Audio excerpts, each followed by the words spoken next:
यंदाच्या विधानसभा निवडणुकीत सर्वात मोठा धक्कादायक निकाल लागला तो सिंधुदुर्गातल्या कुडाळमध्ये। नारायण राणेंसारख्या दिग्गज नेत्यावर पराभवाची नामुष्की ओढावली। राणेंच्या पराभवाची नेमकी कारण काय, पाहूयात एक रिपोर्ट।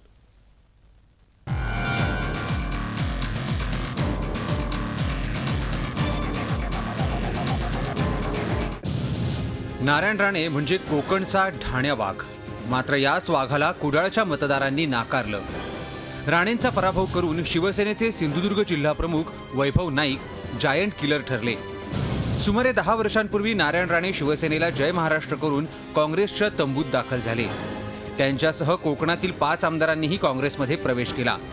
शिवसेनेला खिंडार जरूर पडलं, पण 2009 सालच्या लोकसभा निवडणुकीपासून राणेंची कोकणावरची पकड ढिली पडू लागली। 2009च्या लोकसभा निवडणुकीत डॉक्टर निलेश राणेंना विजय मिळाला असला तरी केवळ 50,000 मिळालेल्या विजयानं राणे समाधानी नव्हते। मताधिक्य का घटलं याचं गांभीर्यानं विश्लेषण न करताच ते विधानसभा निवडणुकांकडे वळले। 2009 साली झालेल्या विधानसभा निवडणुकीमध्ये राणेंच्या साम्राज्याला खऱ्या अर्थानं धक्का लागला।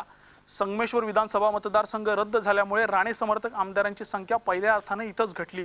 त्याचबरोबर राजापूर मतदारसंघात गणपत कदम आणि कणकवलीमधून रवी फाटक यांचा पराभवही राणेंच्या चांगला जिवारी लागला आणि कोकणातून नारायण राणे हे एकमेव काँग्रेसचे आमदार उरले। 2009च्या विधानसभा निवडणुकीत एकही राणे समर्थक आमदार कोकणात निवडून आला नाही।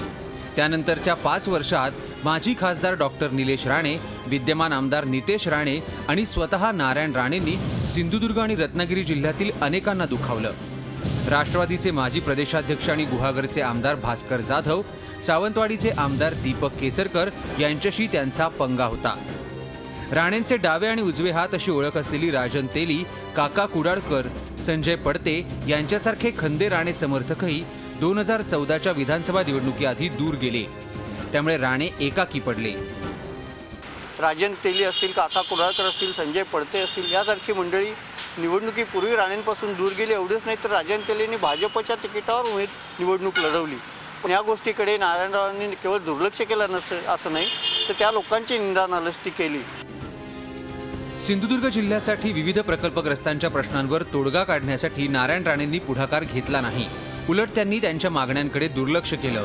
त्याचा फटका राणेंना बसला। तिथल्या जनतेने, तिथल्या मतदारांनी दाखवून दिलं की गेली 10 वर्ष 15 वर्ष आम्ही निरनिराळ्या प्रकारे तुम्हाला सुचवू पाहतोय, आमची नाराजी व्यक्त करू पाहतोय।